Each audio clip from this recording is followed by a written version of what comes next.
श्रीराम समर्थ. गोपाल कृष्ण भगवान की जय. इंदूरला महाराजांचा एक शिष्य होता. तो दारूच्या दुकानामध्ये दारू भरून देण्याचं काम करत असे. महाराज काही दिवस इंदोरला असताना तो महाराजांच्या जवळ होता.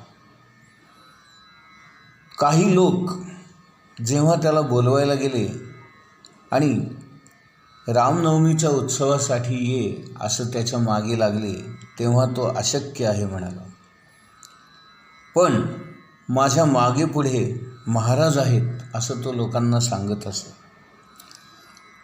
घरी गेल्यावर स्नान करून देवपूजा आरती करून मगच तो जेवत असे. ज्ञानेश्वर महाराज म्हणतात, पाण्यामध्ये सूर्याचं प्रतिबिंब पडलं आहे, पण त्या गढूळ पाण्यामुळे किंवा त्या घाणेरड्या पाण्यामुळे त्या सूर्याला काही प्रभावित व्हावं लागेल का, किंवा त्या पाण्याचा त्या सूर्यावर काही प्रभाव होईल का? तसं आपण असलं पाहिजे. आपलं कसं असतं, आपण जे कोणी असतो ते 24 तास त्याच अवस्थेमध्ये असतो. म्हणजे समजा मास्तर असेल तर आपण 24 तास मास्तर असतो. वकील असेल तर 24 तास वकील असतो. डॉक्टर असेल तर 24 तास डॉक्टर असतो. परंतु या दोन उदाहरणातून आपल्याला हे शिकायचं आहे की तो खाटीक होता, पण घरी आल्यानंतर एकदम सात्विक मनुष्य असेल. आणि दुसरा माणूस हा दारूच्या दुकानात कामाला होता, दारू भरून देत होता, पण घरी आल्यानंतर तो अत्यंत शुद्ध सात्विक असे. एक वकील होते, ते आपल्या आईची सेवा करत असे. एकदा संध्याकाळी त्यांच्या घरी एक माणूस आला तर उद्या सकाळी या म्हणून ते सांगायचे. का? कारण संध्याकाळची वेळ ही आईची सेवा करण्यासाठीच असायची. म्हणजे वकील जरी झाला तरी जोपर्यंत मी ऑफिसमध्ये आहे तोपर्यंतच वकील आहे, पण घरी आल्यानंतर मात्र मी माझ्या आईचा मुलगा आहे हा भाव त्यांच्या मनामध्ये असेल.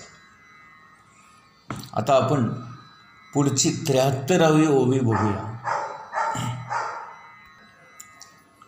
तैसा सामान्यत्वे पाहिजे, तरी साधारणूची देखीजे, येरवी निर्धारिता नेणीजे, सोय जयाची. ज्ञानेश्वर महाराज म्हणतायत, लोकांनी पाहिलं तर हा अगदी सामान्य माणूस आहे असं दिसलं पाहिजे, कारण लोक त्याला बाहेरूनच पाहणार. परंतु त्याची आतली अवस्था काय आहे ही आपल्याला कशी कळणार? त्याचा निश्चय काय आहे, त्याचा हेतू काय आहे, त्याच्या जीवनाचं उद्दिष्ट काय आहे, त्याच्या मनाची अवस्था काय आहे, हे आपल्याला कसं कळणार? पुढच्या ओळीत म्हणतायत, ऐशा चिन्ही चिन्ही तू, देखसी तोची मुक्तू, आशा पाश रहितू, ओळख पा. अशी चिन्ह असणारा पुरुष जेव्हा तू बघशील, तोच मुक्त पुरुष आहे असं समज, कारण त्याला आशेचा पाश नाही आणि मनामध्ये कोणत्याही वासना नाहीत, कामना नाहीत. आपण आपल्या वाट्याला जे कर्म येतं ते कर्म या जगाच्या कर्मप्रवाहाच्या हिशोबाने येतं आणि आपण ते आपल्या इच्छेने आपल्या वाट्याला आणू असं म्हटलं तर ते शक्य होणार नाही. आणि म्हणून इथे पुढच्या श्लोकामध्ये नियतं कुरु कर्मत्वम असं भगवान सांगतात. म्हणजे आपण आपल्या वाट्याला आपल्या इच्छेप्रमाणे कर्म आणू शकत नाही. त्या कर्मप्रवाहाच्या अनुषंगाने ते कर्म आपल्या वाट्याला येतं. मग जे कर्म आपल्या वाट्याला आलेलं आहे ते चांगलं असो की वाईट असो, ते आपण मनापासून करावं. एखादं काम मनापासून केलं की त्यामध्येच कौशल्य निर्माण होतं. आणि भगवान सांगतायत, योगः कर्मसु कौशलम. आपलं काम कौशल्यपूर्ण करणे हाच योग आहे. एकदा ते कौशल्य तुम्हाला प्राप्त झालं, एकदा ती कला तुमच्या अंगी आली की मग कर्म करणं हे अगदी सोपं जातं. काही माणसं जन्मजातच एखादं कर्म कुशलता घेऊनच येतात, नाही का. हे त्यांचं पूर्वीच्या जन्माचं कौशल्य या जन्मामध्ये जन्मताच त्यांच्याबरोबर आलेलं असतं. हे एका जन्माचं नसतं. कला असो, विद्या असो, ज्ञान असो, बऱ्याच वेळेला मागच्या जन्मातल्या गोष्टी या जन्मामध्ये आपण बरोबर घेऊनच जन्माला येतो आणि या गोष्टी काळाच्या ओघामध्ये, जन्ममृत्यूच्या या चक्रामध्ये आपोआप घडत जातात. बऱ्याच वेळेला अशी बालपणीच कुशल असणारी, तज्ज्ञ असणारी मंडळी पाहून आपण आश्चर्यचकित होतो.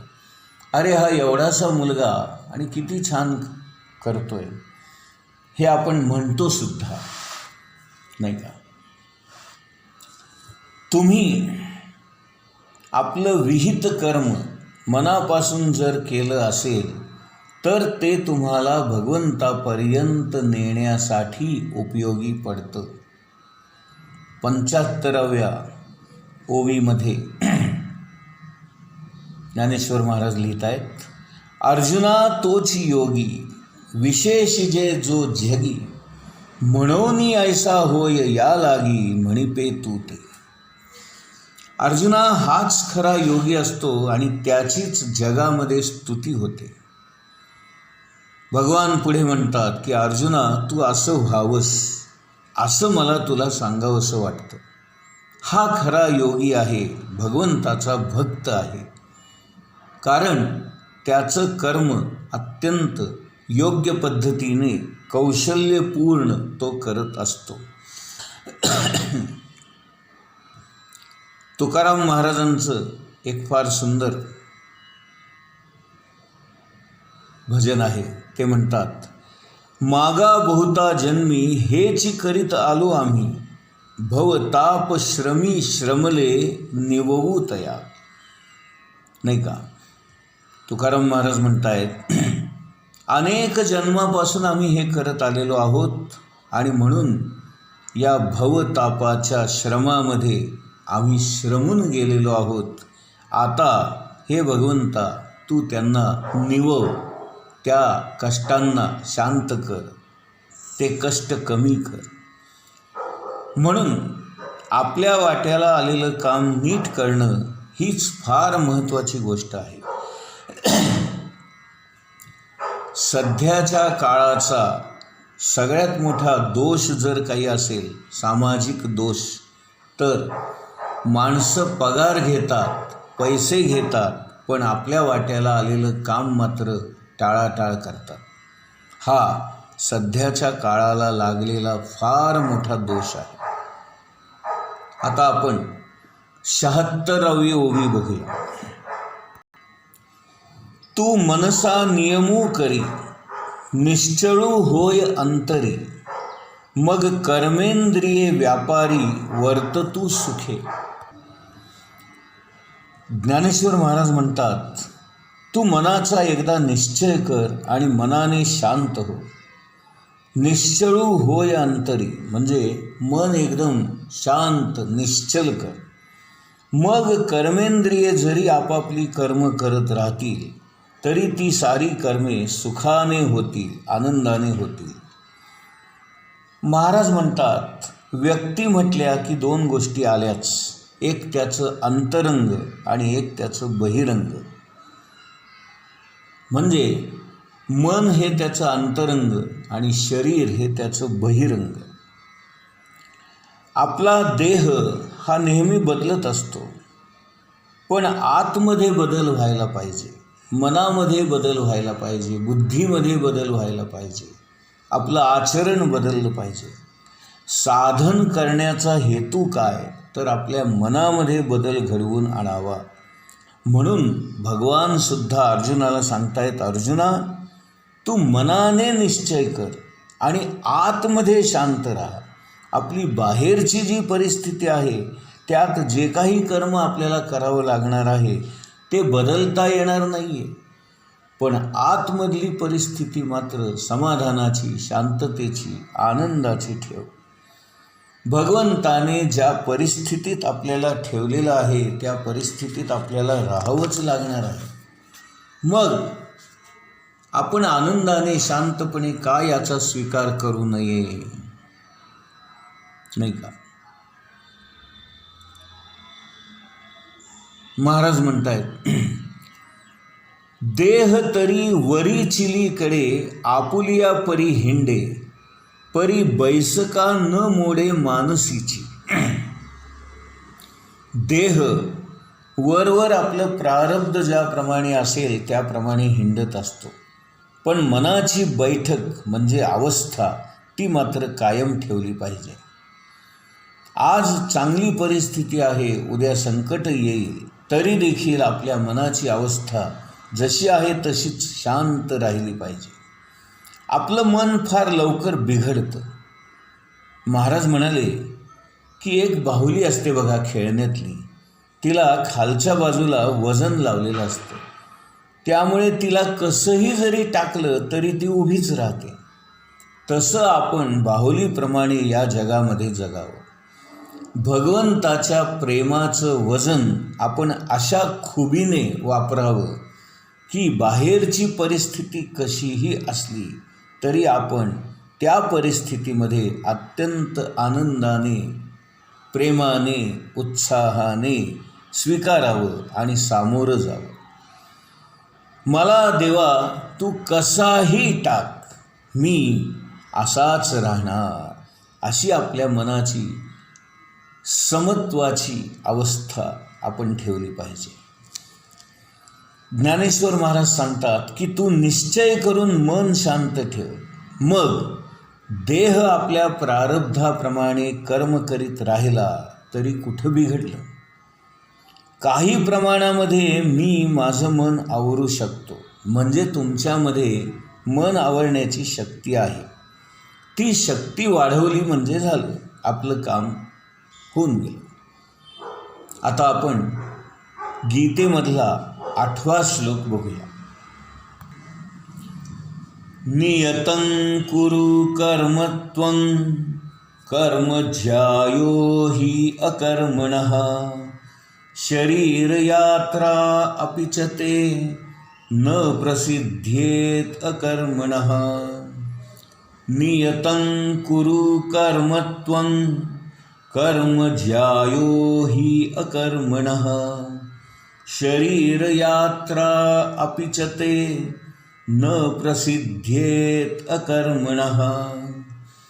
नियतं कुरु कर्मत्वं कर्म ज्यायो हि अकर्मणः शरीरयात्रा अपि च ते न प्रसिद्धेत अकर्मणः. आता या श्लोकाचा अर्थ आपण बघूया.